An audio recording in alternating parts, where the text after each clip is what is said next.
நம் கொள்கை தலைவர் மண்ணில் வெற்றி தலைவர் இதோ வருகிறார்.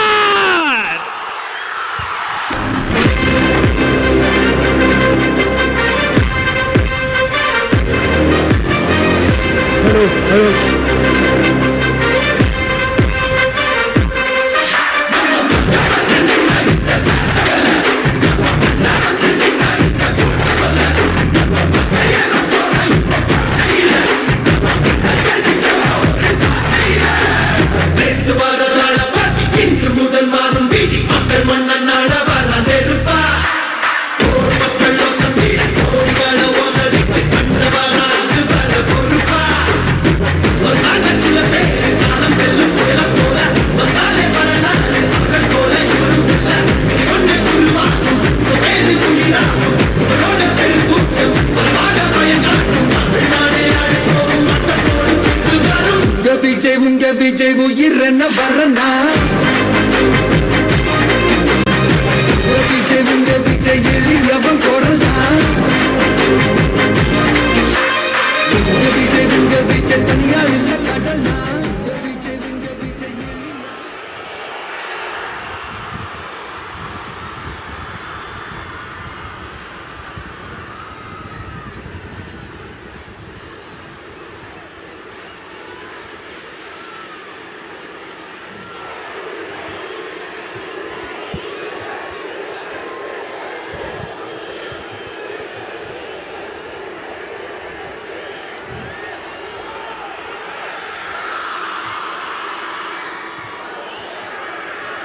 மஞ்சள் மஞ்சள் பொதுவா நல்ல காரியங்கள் ஸ்டார்ட் பண்றதுக்கு முன்னாடி இந்த மஞ்சள் எடுத்து வச்சு தான் ஸ்டார்ட் பண்ணுவாங்க. நம்ம வீட்டில் கூட நம்ம அம்மா அக்கா தங்கைகள் நமக்காக நாம நல்லா இருக்கணுன்றதுக்காக மஞ்சள் புடவை கட்டிக்கிட்டு தான் வேண்டிக்குவாங்க.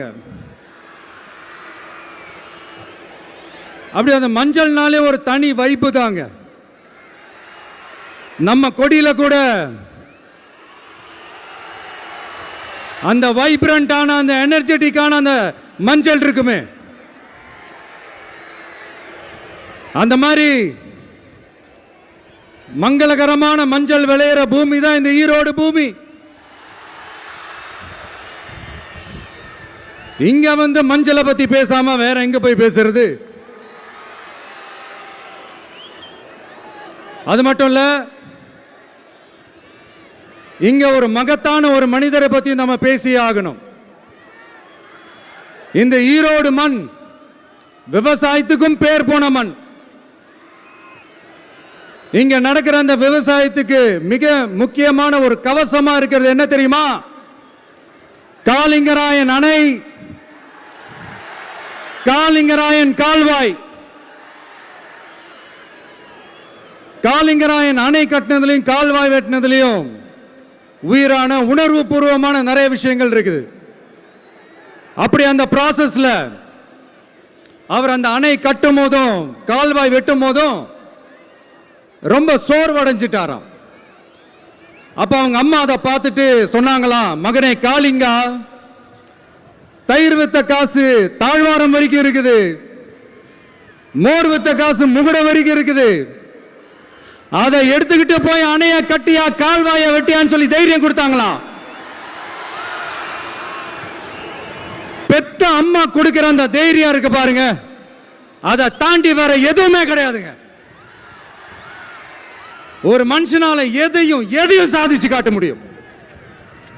அப்படி ஒரு தைரியத்தை தான் இப்ப நீங்க என்னுடைய அம்மா அக்கா தங்கைகள் நண்பா நண்பிகள் தோழர்கள் எல்லாரும் எனக்கு கொடுத்திருக்கிறீங்க. அதே தைரியத்தை, அதே துணையா என் கூட நிக்கிறீங்க. இதை எப்படி நம்ம பிரிச்சு விடலாம்? இதை எப்படி நம்ம கெடுக்கலாம்? என்னெல்லாம் அவதூறுகள் நம்ம விஜய் மேல சொல்லி மக்களை நம்ப வைக்கலாம்? என்னெல்லாம் சூழ்ச்சிகள் நம்ம விஜய் மேல பண்ணி மக்களை நம்ப வைக்கலாம். இப்படி சூழ்ச்சிகளை மட்டுமே நம்பி குழப்ப நடத்துற சில சூழ்ச்சிக்கார கூட்டங்கள் இதை தொடர்ந்து செஞ்சுக்கிட்டு தான் இருக்கு. ஆனா அவங்களுக்கு தெரியாது இது இன்னைக்கு நேத்து வந்த உறவு இல்ல. கிட்டத்தட்ட 30-33 வருஷத்துக்கு மேல இருக்கிற உறவு. ஏன் நான் சினிமாக்கு வந்தப்போ எனக்கு வயசு 10. அப்பல இருந்தே இந்த உறவு ஸ்டார்ட் ஆகி போயிட்டு இருக்குன்னு அவங்களுக்கு தெரியாம போச்சு. அதனால என்ன பண்ணாலும் நீங்க என்ன ட்ரை பண்ணாலும் எல்லாத்தையும் விட்டுட்டு மக்களுக்காக வந்திருக்கிற இந்த விஜய மக்கள் ஒரு நாளும் கைவிட மாட்டாங்க. மக்கள் கூடவே நிக்கிறாங்க, கூடவே நிப்பாங்கன்னு அவங்களுக்கு தெரியாம போச்சு. என்னப்பா நிப்பீங்கல்ல? உங்களை நம்பிதாப்பா வந்திருக்கிறேன். அதான் இந்த சத்தம் தாங்க வாழ்நாள் பூரா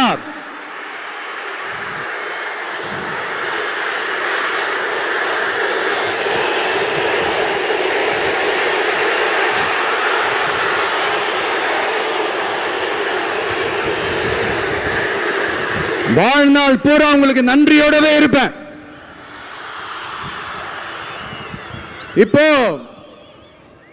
நம்ம காளிங்கராயன் அவர்கள் அணையை கட்டுறதுக்காக பவானிக்கு போய் பார்க்கும்போது ஒரு இடத்துல ஒரு பாம்பு வந்து உட்கார்ந்துச்சான், படுத்துச்சான். அது படுத்த இடத்துல தான் அவர் அணையை கட்ட ஸ்டார்ட் பண்ணாராம். அப்புறம் அந்த பாம்பு வளைஞ்சி நெளிஞ்சி போற இடத்துலலாம் கால்வாயை வெட்டினார்னு சொல்லி சில வாய்மொழி கதைகள்லாம் சொன்னாங்க. தண்ணியை சேமிச்சு வச்சு குடிக்கிறதுக்கும் விவசாயத்துக்கும். தம்பி கீழே இறங்கு, தம்பி கீழே இறங்குப்பா, ப்ளீஸ் கீழே இறங்குப்பா.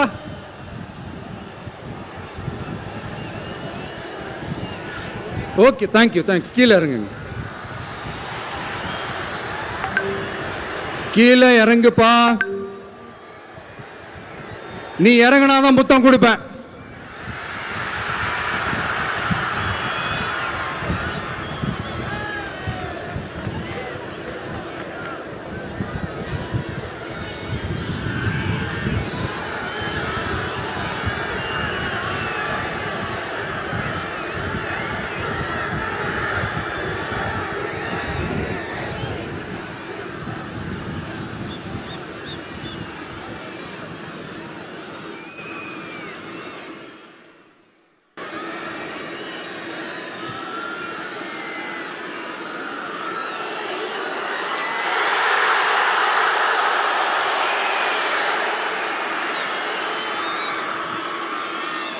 இப்படி தண்ணியை சேமிச்சு வச்சு குடிக்கிறதுக்கும் விவசாயத்துக்கும் வழி வகுக்கிறது எவ்வளவு பெரிய ஒரு நல்ல விஷயம். ஸோ இந்த மாதிரி நல்ல விஷயங்கள்லாம் செஞ்சிட்டு கதைகள் சொன்னா பரவாயில்ல, எதுவுமே செய்யாம கதைகளை மட்டும் அடிச்சு விடுறது எப்படி? அத்திக்கடவு அவிநாசி திட்டத்தை இன்னும் விரிவுபடுத்தினா அந்த 3 மாவட்டத்தில் இருக்கிற லட்சக்கணக்கான மக்களுக்கு எவ்வளவு பிரயோஜனமா இருக்கும். எத்தனையோ லட்சம் ஏக்கர் நிலங்கள்ல விவசாயம் நடத்தினா எவ்வளவு பிரயோஜனமா இருக்கும். ஏன் அதெல்லாம் பண்ண மாட்டேன்றீங்க? வள்ளுவர் கோட்டத்துக்கு காட்டுற அக்கறைய இங்க மக்கள் வாழ்வாதாரத்தில் கொஞ்சம் காட்டலாம்ல, ஏன் காட்ட மாட்டேன்றீங்க? இங்க என்ன கவர்மெண்ட் நடத்துறாங்களா இல்ல கண்காட்சி நடத்துறாங்களா? இந்த 21ஆம் நூற்றாண்டிலே மக்களை பத்தி எதுவுமே யோசிக்கிறது இல்ல. ஆனா அந்த காலத்திலேயே இது எல்லாத்தையும் பத்தி யோசிச்ச மக்களை பத்தி, குடிக்கிற தண்ணியை பத்தி, விவசாயத்தை பத்தி, அணை கட்டுறதை பத்தி, கால்வாய் வெட்டுறதை பத்தி, இதெல்லாம் எங்கிருந்து? பவானியிலிருந்து நொய்யலாறு வரைக்கும் கால்வாய் வெட்டி இது எல்லாத்தையும் பத்தி யோசிச்ச காளிங்கராயன் அவர்களுக்கு கோடி கும்பிடு போட்டாலும் பார்த்தாதுங்க. இப்படி அந்த காலத்தில் இருந்த ஒரு ஹீரோவை பத்தி பேசிட்டு இந்த காலத்தில் அதாவது 1920th செஞ்சுரியில் இருந்த ஒரு ஹீரோவையும் பத்தி நம்ம பேசி ஆகணும்ல. ஒருத்தர் இலகிய மனம் கொண்ட ஹீரோனா இன்னொருத்தர் இரும்பு மாதிரி அயன்மேன் தான். எஸ், நம்ம ஈரோடு கடப்பாறை தான்.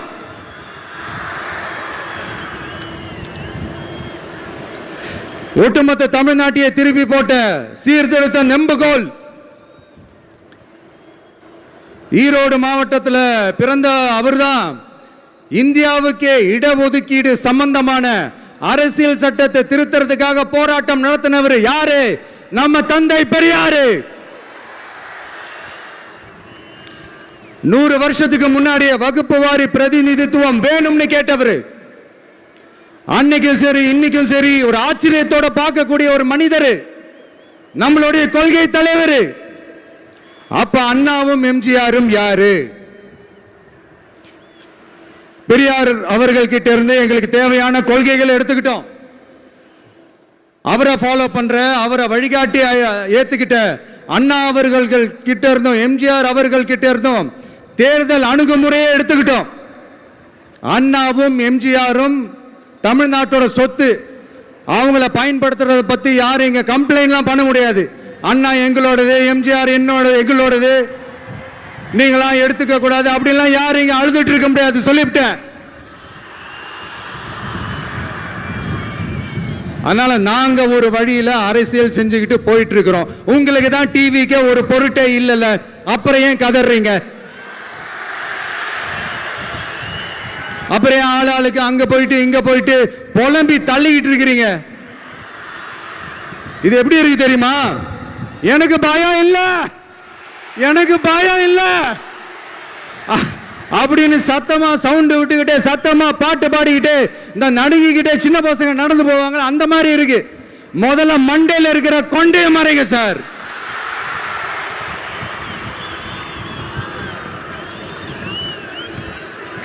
சும்மா மாறு வேஷத்துல மறு வச்சுக்கிட்டு மீடியா ஆளு ரேடியோ ஆளுன்னு இவங்க ஆளுங்களை மாத்தி மாத்தி அனுப்பிக்கிட்டு இதெல்லாம் என்ன மக்களுக்கு தெரியாதுன்னு நினைச்சிட்டு இருக்கீங்களா? மக்கள் எல்லாத்தையும் உன்னிப்பா கவனிச்சிட்டு இருக்காங்க. அதனாலதான் சொல்றேன், உங்களுக்கு நீங்க கொள்ளையடிச்சு வச்சிருக்கிற காசு தான் துணை. ஆனா எனக்கு என் மேல எல்லையில்லா பாசம் வச்சிருக்கிற இந்த மாசு தான் துணை.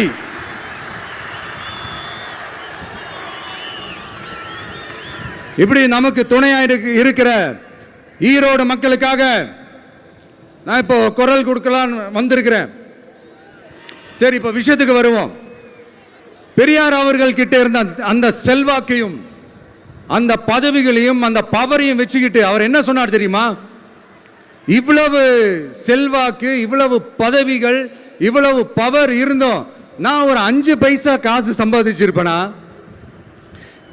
எனக்கோ இல்லை என் குடும்பத்துக்கோ பட்டங்கள் வேணும், பதவி வேணும்னு ஏதாவது கேட்டிருப்பேனா? இல்லை ஏதாவது லாபம் பார்த்துருப்பேனா? இல்லை எதுக்காவது ஆசைப்பட்டிருப்பேனா? ஆனா அவர் பேரை சொல்லிக்கிட்டு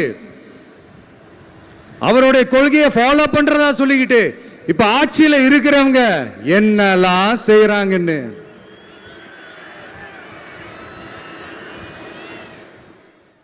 அதனாலதான் சொல்றோம், பெரியார் பேரை சொல்லிக்கிட்டு தயவு செஞ்சு கொள்ளையடிக்காதீங்கயா, தயவு செஞ்சு கொள்ளையடிக்காதீங்க. அவரு பேரை சொல்லிக்கிட்டு பெரியார் பேரை சொல்லி கொள்ளையடிக்கிற இவங்க தான் நம்மளுடைய அரசியல் எதிரி.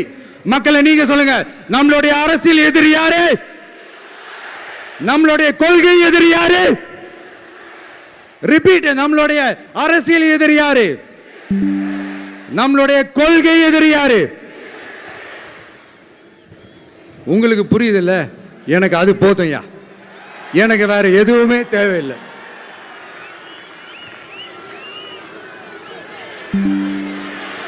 அதனாலதான்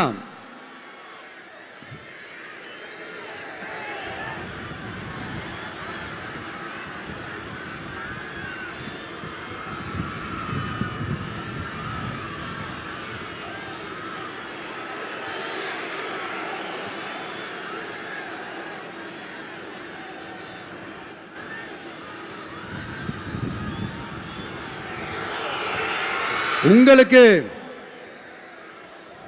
நம்மளை பத்தி நம்ம அரசியலோட நீங்க எல்லாரும் என்னோட அரசியலோட கனெக்டடாக இருக்கீங்கன்றது ரொம்ப தெளிவாக தெரியுது. அதனால் எனக்கு அது போதும். அதனால தான் எதிரிகள் யாருன்னு சொல்லிட்டு களத்துக்கு வந்திருக்கிறோம். அதனால் அவங்கள மட்டும்தான் எதிர்ப்போம்.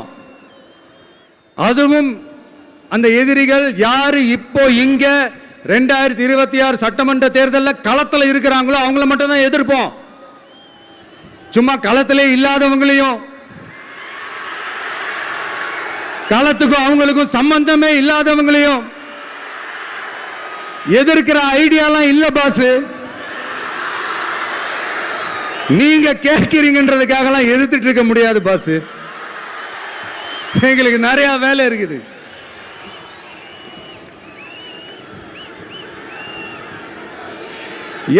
எத்தனை பொய்யான வாக்குறுதிகள். வந்த உடனே நீட்டை ரத்து செய்வோம், கல்வி கடனை ரத்து செய்வோம், கேஸ் சிலிண்டருக்கு மானியமா 100 ரூபாய் தருவோம், என்னெல்லாம் அடிச்சு விட்டுட்டு இன்னி வரைக்கும் கேட்கிறேன், இதெல்லாம் சொன்னாங்களே செஞ்சாங்களா? இவங்க எப்பவுமே இப்படிதான், சொல்றது ஒண்ணு செய்யறது ஒண்ணு. திமுகவும் பிரச்சனைகளும் ஃபெவிகால் போட்டு ஓட்டின ஃப்ரெண்ட்ஸ் மாதிரி ஒன்னிலிருந்து ஒன்னை பிரிக்கவே முடியாது. இப்போ ஈரோடு பகுதியில் இருக்கிற பிரச்சனையை பத்தி பேசுவோம். பெரியார் பேரை மட்டும் சொல்லிக்கிட்டு எப்படி அவரோட கொள்கைகளுக்கு எதிராக செயல்படுறாங்களோ அப்படிதான் இந்த மஞ்சள் நகரத்தோட மஞ்சளுக்கும் ஒண்ணும் பண்ணல, மஞ்சள் விவசாயிகளுக்கும் ஒண்ணும் பண்ணல. ஆராய்ச்சி மையம், சிறப்பு மையம்னு கோடியா டெண்டர் விட்டாங்க, பேருக்கு கட்டிடத்தை கட்டினாங்க. ஆனா உலகமே போட்டி போட்டு வாங்குற மஞ்சளை மதிப்பு கூட்டி விற்பனை செய்ய, அதாவது அதோட வேல்யூ இன்க்ரீஸ் பண்ணி நம்ம விவசாயிகளுக்கும் இந்த மாவட்ட மக்களுக்கும் நன்மை செய்ய இதுவரைக்கும் என்ன செஞ்சிருக்காங்கன்னு யோசிச்சு பார்த்தா ஒரு பெரிய ஜீரோ தான். கரும்பு நெல்லுக்கு அரசாங்கம் விலை பிக்ஸ் பண்றாங்க, அதையும் ஒழுங்கா பண்றதில்ல. ஒவ்வொரு முறையும் பிரச்சனை. அங்க நெல் கொள்முதல் செய்யறதுல ஊழல். சரி, நாம கஷ்டப்பட்டு விளைய வச்சது வீணா போக கூடாதுன்னு நினைச்சு நம்ம விவசாயிகள் கேட்கிற லஞ்சத்தை கொடுத்தாலும் அதுக்கப்புறம் கூட அந்த கொள்முதல் ஒழுங்கா நடக்கிறது இல்லை. அதையும் தாண்டி ஏதோ ஒரு விலை விவசாயிகளுக்கு கிடைக்குது. அப்படிலாம் இல்லாம ஒழுங்கா நேர்மையா நம்ம மஞ்சளுக்கும் நியாயமான விலை பிக்ஸ் பண்ணி தரமான விதைகளை கொடுத்தா என்ன குறைஞ்சா போயிடுவாங்க? இதெல்லாம் யோசிக்கிறதுக்கு அவங்களுக்கு நேரமே இல்லை. 24/7 அவங்களோட யோசனை என்ன தெரியுமா? இந்த விஜயை எப்படி முடக்கலாம், தமிழக வெற்றி கழகத்தை எப்படியெல்லாம் முடக்கலாம், அப்படிதான் அவங்களுடைய சிந்தனையே 24/7. எத்தனையோ வருஷத்துக்கு முன்னாடி நம்ம காளிங்கராயர் நதிகளின் இணைப்புக்கு முன்னோடியா இருந்தார்.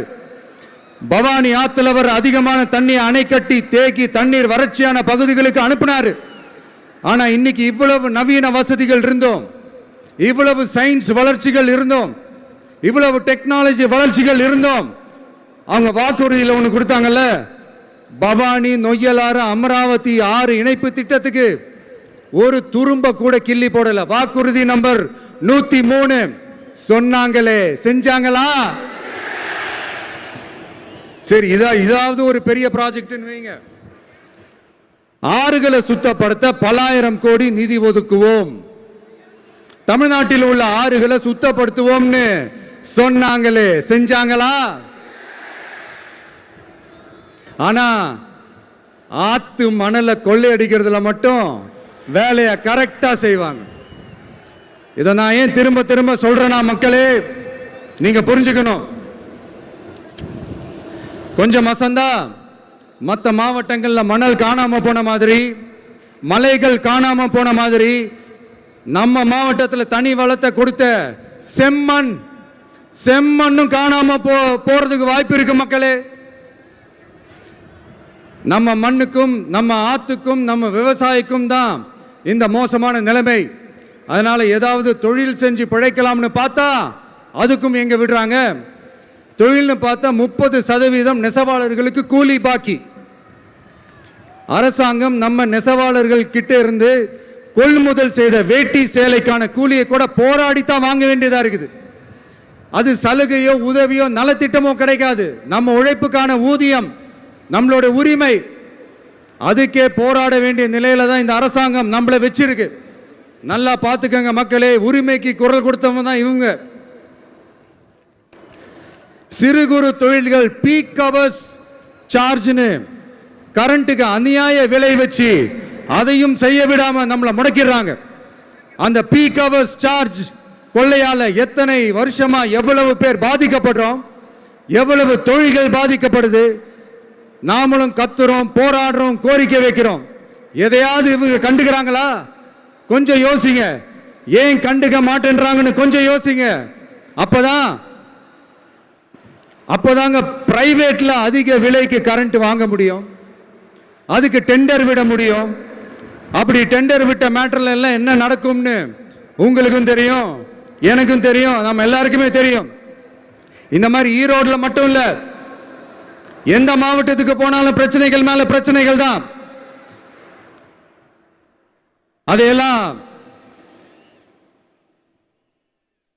அதையெல்லாம் தீக்கிறதுக்கு ஒரு சொல்யூஷன் கூட சொல்லாம இதுல வேற பெருமையா மாடல் அரசு மாடல் அரசுங்கிறது. இல்ல நான் கேட்கிறேன், கூச்சமா இல்ல?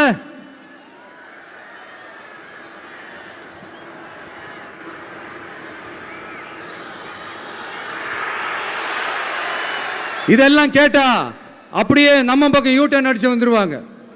விஜய் என்ன அரசியல பேச மாட்டேன்றாரு, விஜய் என்ன சினிமா டயலாக் மாதிரி பேசுறாரு, விஜய் என்ன பஞ்ச் டயலாக் பேசுறாரு, விஜய் என்ன 10 நிமிஷம் தான் பேசுறாரு, 9 நிமிஷம் தான் பேசுறாரு. நான் எத்தனை நிமிஷம் பேசினா உங்களுக்கு என்ன சார்? நான் எப்படி பேசினா உங்களுக்கு என்ன சார்? உள்ள விஷயம் என்னன்னு பாருங்க சார். ஒவ்வொரு மாவட்டத்துக்கும் போய் மக்கள் ஃபேஸ் பண்ற பிரச்சனைகளை எடுத்து பேசிட்டு இருக்கிறேன். பின்ன அது அரசியல் இல்லாம வேற எதுதான் அரசியல்? உங்களை மாதிரி தனிப்பட்ட முறையில் தரக்குறைவா அசிங்கமா பேசுறது தான் அரசியல்னா அந்த அரசியல் நமக்கு வராதுன்னா நல்லாவே வரும். உங்களை விட எனக்கு அது நல்லாவே வரும். வேணான்னு விட்டு வச்சிருக்கிறோம். அப்புறம் உங்களுக்கு நமக்கு என்ன வித்தியாசம்? காஞ்சிபுரத்தில் நாம பேசும்போது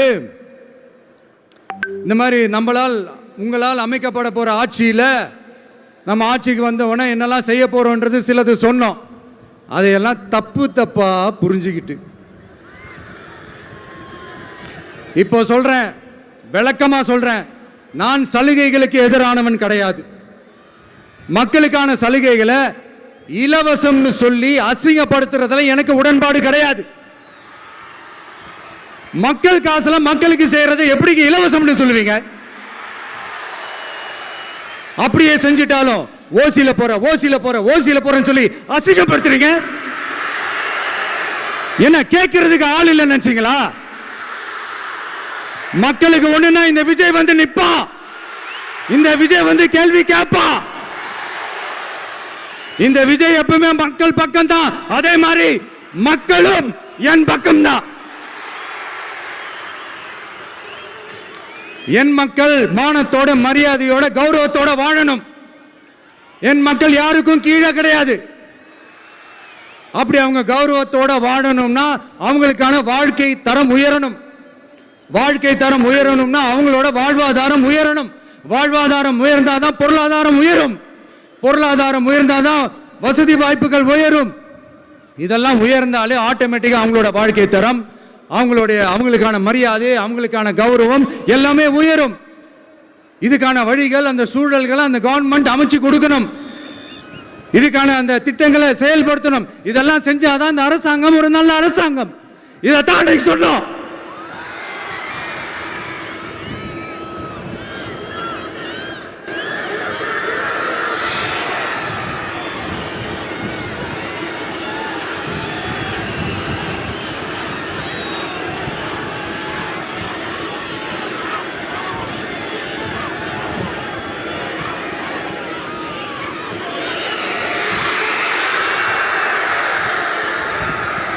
இதைத்தான் இன்னைக்கு சொன்னோம். உடனே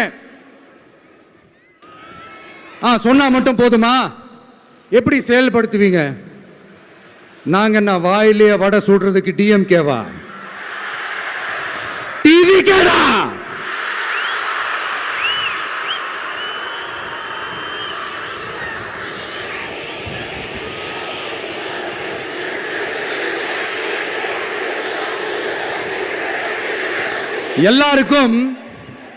எல்லாருக்கும் நிரந்தரமான ஒரு வீடு இருக்கணும்னு சொன்னோம். உடனே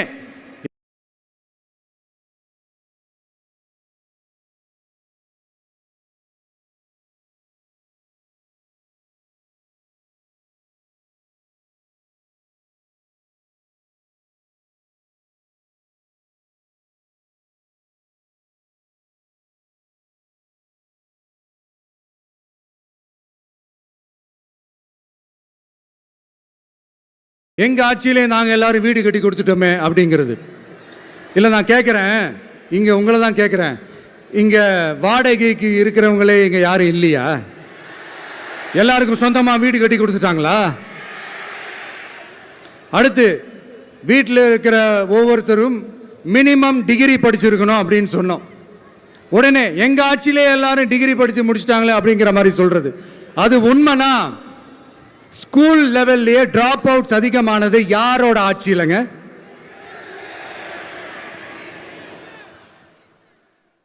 பசங்க பிள்ளைங்க யாரும் ஸ்கூல்ல சேரலன்னு சொல்லிட்டு எனக்கு தெரிஞ்சு 207 கவர்மெண்ட் ஸ்கூல்ஸ் மூடினது யாரோட ஆட்சியிலங்க? இதுல கல்வியில் சிறந்த தமிழ்நாடுன்னு டிராமா வேற. அடுத்து குடும்பத்தில் ஒருத்தருக்கு நிரந்தரமான வருமானம் வரணும், வேலை வாய்ப்பு கிடைக்கணும் அப்படின்னா நாங்க கொடுக்காத வருமானமா, நாங்க கொடுக்காத வேலையா அப்படிங்கிறது. எத்தனையோ லட்சம் காலி பணியிடங்கள் நிரப்புவோம்னு வாக்குறுதி கொடுத்துட்டு ஆட்சிக்கு வந்தீங்களே, எத்தனை லட்சம் காலி பணியிடங்களை நிரப்புனீங்க? அட்லீஸ்ட் 1 லட்சம் காலி பணியிடங்களாவது நிரப்புனீங்களா? இதெல்லாம் சொல்லிட்டு மக்களை ஏமாத்துறது யாரோட ஆட்சியிலங்க? அடுத்து ரொம்ப முக்கியமா, பெண்களுக்கு பாதுகாப்பு இல்லை, சட்டம் ஒழுங்கு சரியா இல்லைன்னு சொன்னா தமிழ்நாட்டில் பெண்கள் பாதுகாப்பு தான் அதிகமா இருக்குதான். நீங்க சொல்லுங்க மக்களே, பெண்கள் பாதுகாப்பு இருக்கு? சட்டம் ஒழுங்கு சரியா இருக்கு? அவங்க சொல்றது உண்மையா? அவங்க சொல்றதை நீங்க ஏத்துக்கிறீங்களா? சத்தமா கேக்குதா சார்? இதுதான் ரியாலிட்டி, இதுதான் நிஜம். நம்மளுடைய ஆட்சியில சட்டம் ஒழுங்குல சமரசமே இருக்காது. அதனாலதான் இவ்வளவு ஸ்ட்ராங்கா சொல்றோம், தைரியமா இருங்க மக்களே. இந்த மாதிரி விஷயங்கள்லாம் நம்ம மக்கள் கிட்ட எடுத்து சொன்னா உடனே இந்த இது எடுத்துட்டு வந்துருவாங்க.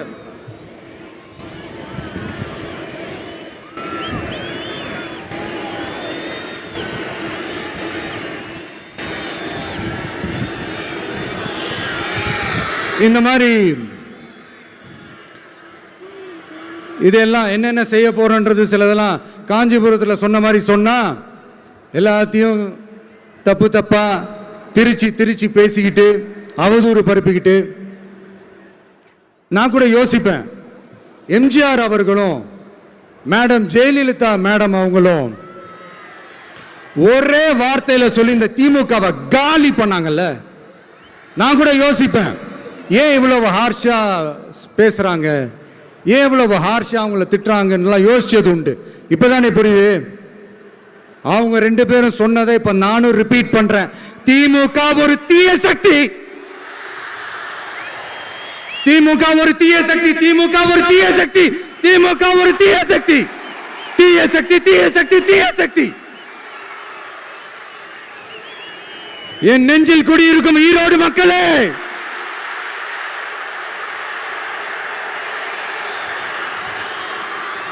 டிவிகே ஒரு தூய சக்தி. எப்படி? டிவிகே ஒரு தூய சக்தி. தூய சக்தி டிவிகேவுக்கும் தீய சக்தி டிஎம்கேவுக்கும் தான் போட்டியே.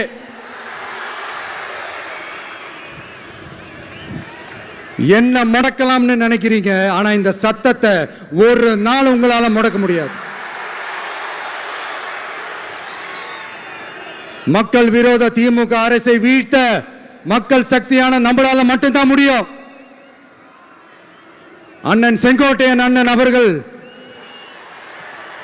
நம்ம கூட வந்து சேர்ந்தது நமக்கு ஒரு மிகப்பெரிய ஒரு பலம்.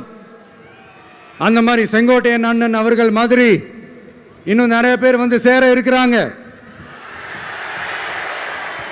அவங்க எல்லாருக்குமே அந்த உரிய அங்கீகாரத்தை கொடுப்போம். அது மட்டும் இல்லை, அப்புறம் இன்னொரு விஷயம் சொல்ல மறந்துட்டேன்.